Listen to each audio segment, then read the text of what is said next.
Hello students, in this video I will tell you effective way to crack the quantitative ability section of one of the toughest exams, CAT. I know a lot of you are not very comfortable with QA, that is the quantitative section. So today here I will be giving you proper guidelines to score well in this area and to become better in this particular aspect. Okay, so let us start off without wasting any time.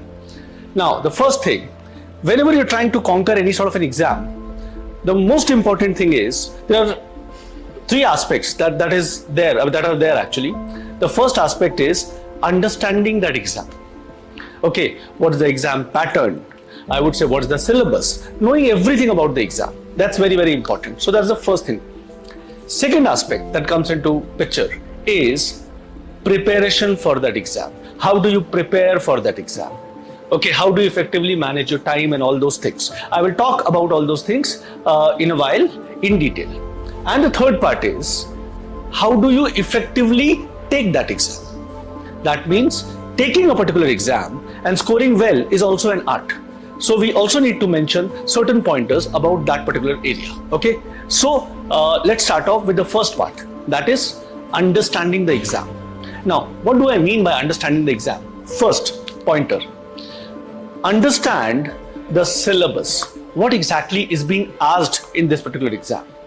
If you look at CAT exam, the syllabus comprises of 4 to 5 areas majorly. First, we have arithmetic. Arithmetic contains topics like percentages, profit and loss, SICI, ratios, time and work, time, speed and distance, mixtures and allegations, and all those. So we should be aware about all these topics.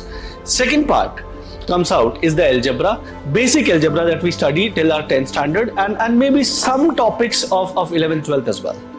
The third, I would say, subpart comes out as the geometry. Again, geometry, everything that we have studied till our 10th standard is a part and parcel. It's geometry. The fourth part that comes in is basically our modern maths. Now, when I say modern maths, what exactly do I mean? Topics like permutation and combination, probability, set theory, Venn diagrams, and all such areas. Majorly, this is one area which usually is not there till our 10th standard, and this is related to what we have studied in our 11th standard in science. And the fifth part is basically numbers. So various sort of properties of numbers and generic questions that come in on those areas. So that is, we should be clearly aware of about the syllabus, what exactly comes. Now the second stage that comes in is knowing the pattern of that exam. Now we all know one thing. Why do we want to crack QA section of CAT? To get a good CAT percentile, right? We don't want to be mathematicians. We don't need to get 100% questions correct. We should be smart enough in knowing how much needs to be solved, in what time it needs to be solved. Okay, that is what I mean, knowing the pattern of that exam. First of all, you should be aware that for cracking QA section, we are being given 40 minutes. Okay, and how many questions are there? There are 22 questions. 22 questions, 40 minutes. Are you aware to crack, to get a 99 percentile, how many questions we need to solve?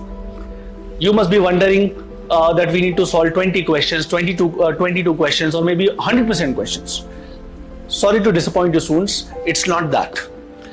To crack a 90 percentile, we eventually need to get 14 questions correct. If you get 14 questions correct, you have a good chance to score a 99 percentile, guys.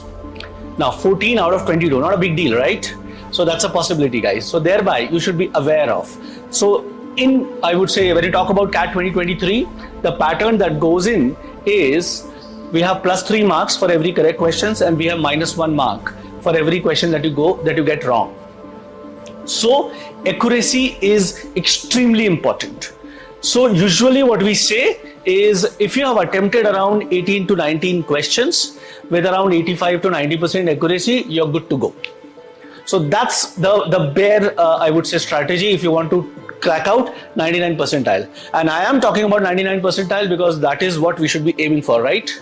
So the idea is good accuracy, knowing your strengths, knowing the paper pattern is extremely important, and that's the first step to start off when you want to crack the QA section of a tough exam like CAT.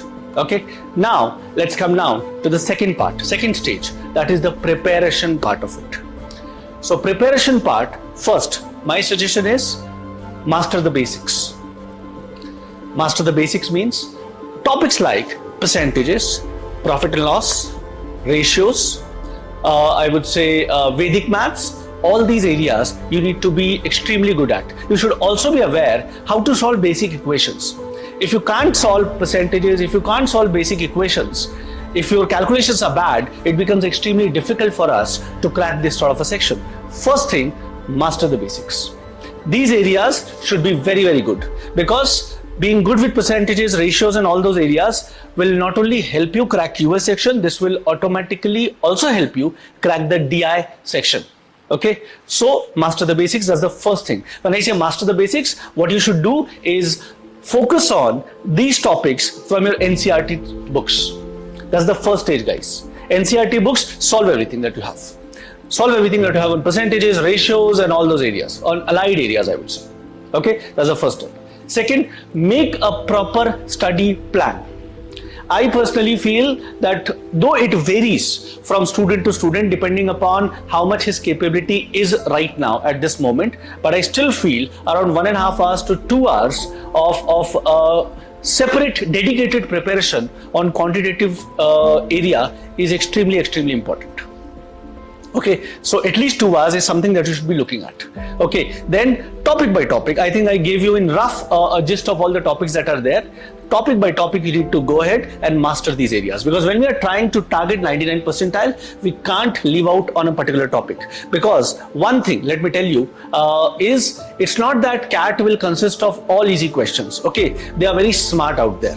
What they will do usually is they will give you around 20% of easy questions, 60% of moderate questions and 20% of tough questions. There is a possibility that you might be comfortable in a topic and you might not be able to crack a tough question on that topic.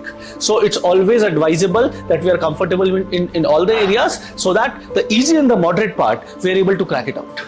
And if you understand it, if I crack easy and moderate part, I'll be able to almost close in 80% of the questions. Even if I get 60-70% of those correct, I think I'll be good to go and I'll be able to score the desired percentile that we are aiming for. Okay, so making a study plan, making the basics correct is extremely important. Along with that, a lot of practice on questions is a must. Maths is not one such area where you just study something. There's an old adage that in mathematics you need to practice by hand. It still holds true. Practice a lot of questions by hand. Extremely important. And whenever you try and practice, always try and practice in a timed manner. You should have some pressure of time on you, because if you don't practice it on timed manner, it becomes extremely difficult, because CAT is a timed exam. Okay, I would say in QA section, for a particular section like QA, you get 40 minutes. Okay, and you have 22 questions. So that's sort of 2 minutes per question. So solving questions in a timed manner will enable you to have that spirit, will enable you that you are in that particular zone and you don't feel bogged down when you are actually writing or taking a test. Okay, so that these three areas goes as far as the preparation part of it is concerned. Now the third part, that is, how do you take the test effectively? Now students, it's extremely important. Okay, because as I said, CAT doesn't want you to solve 100% questions. So what questions to solve? Extremely important. How do you identify that? Depending upon the level of preparation on particular areas. Identify the topics that you have, and we will attempt questions on the basis of those topics. If suppose you are very good with percentage, try and attempt percentage question at the first. Okay, that's extremely important. Second thing, it's not necessary that you will be able to solve all the questions. Try and identify the questions that you can solve and that you can't solve. Even if you try a particular question and you get stuck up, okay, don't try and spend more than a minute or so in a particular question.